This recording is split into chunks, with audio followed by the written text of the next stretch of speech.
The pillar can also restore health, so put it to good use. Wow, talk about handy. I'll give it a try, thanks.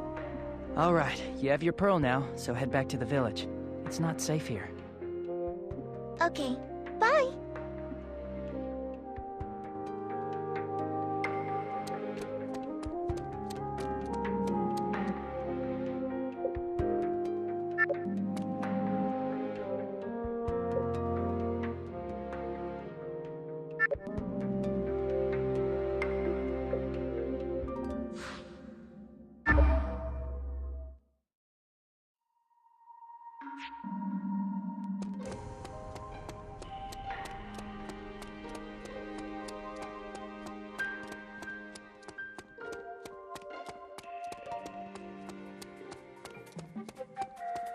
Let's go!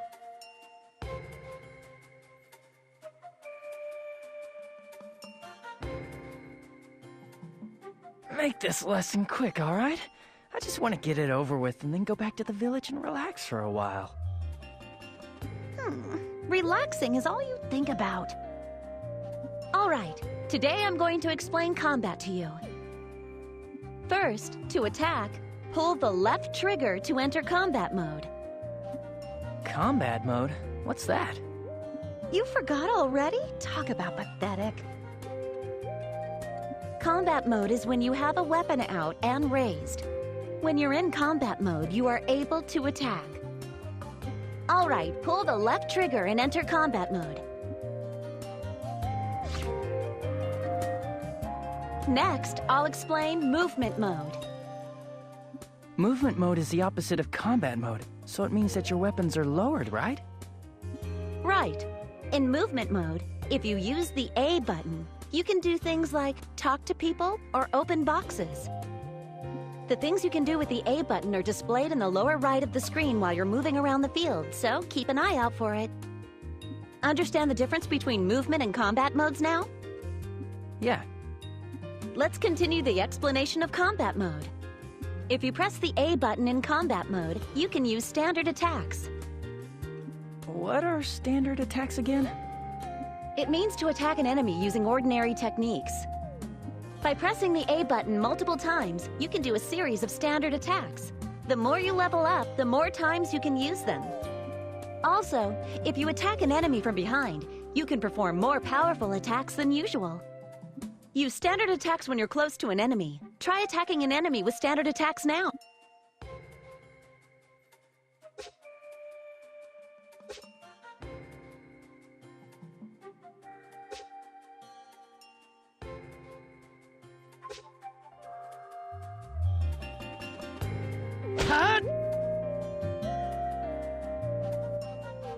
Good. Next, I'll show you how to dash toward an enemy. In combat mode, you always have your weapon out and raised, so you can't run at full speed. That said, it's risky to move up to an enemy in movement mode and then switch to combat mode to raise your weapon after you get close. And so, you must learn how to quickly close the gap between you and your enemy with your weapon still at the ready. This is called a dash. Wow, that sounds great. How do you do that? When you're at a distance from your target, try pressing the left stick button. Sure, I'll try it.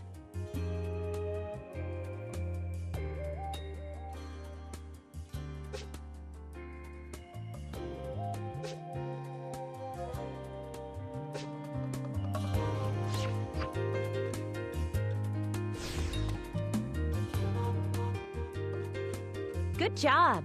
Next, I'll explain skills to you. Earlier, I taught you a technique that uses your legs. Do you remember? Oh, you mean skyward hammer? Yeah, if you use that skill, you can send your enemies flying quite a distance.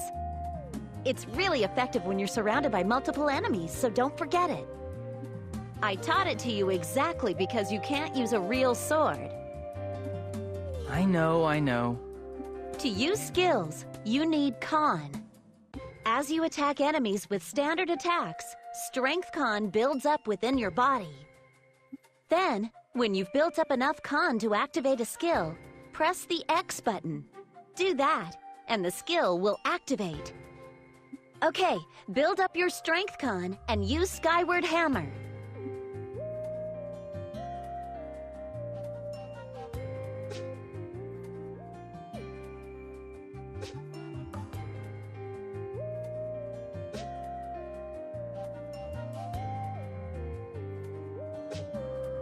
I should still be able to fight with this.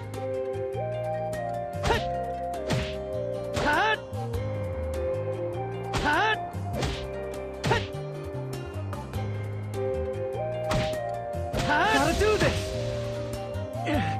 Not done yet.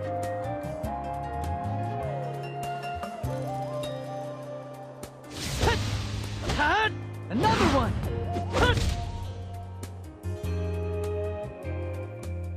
I'll teach you about signature techniques next.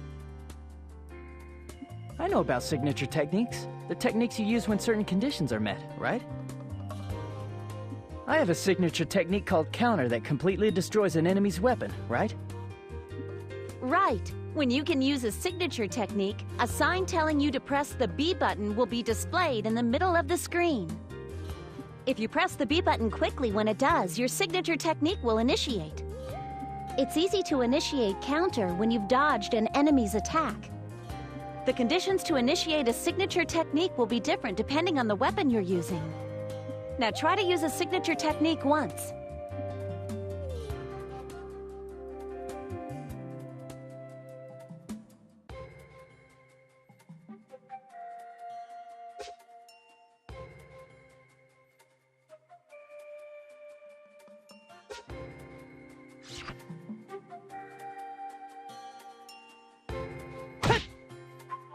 Nicely done! Yes! Well done! Next, I'll explain stamina to you. When you're in combat mode, you expend stamina when you use things like standard attacks and skills. And when you expend more than a certain level of stamina, you enter into a state that's called overdrive. Your attack power goes up when you're in overdrive, so the damage you deal to enemies increases. All right, use standard attacks and skills and try to go into overdrive.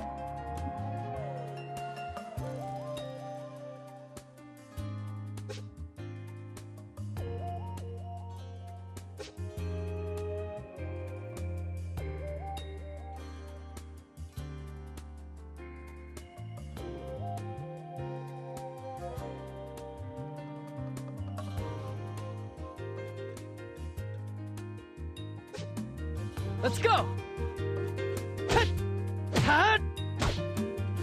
All right!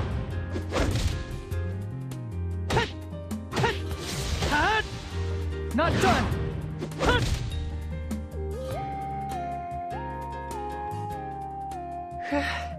I like how I get stronger when I'm in overdrive, but afterwards, I can hardly move.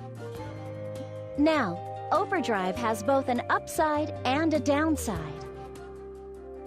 If you stop moving while in overdrive, you enter a state called overheat, and you won't be able to do anything for a set period of time. When you go into overdrive, just continue attacking if you can. But as things stand, you can use 3 standard attacks in a row right now.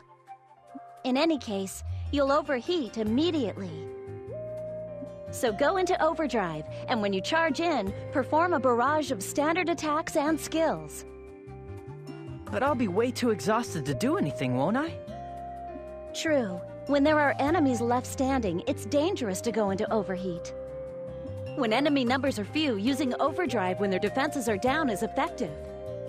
You should judge very carefully whenever you use overdrive in battle. Additionally, when you're fighting alongside friends, even more powerful drive states can be chained together. Yeah? How do I do that? I'll teach you once you're able to fight more reliably, Juto. This you can't do alone. Sure, I understand.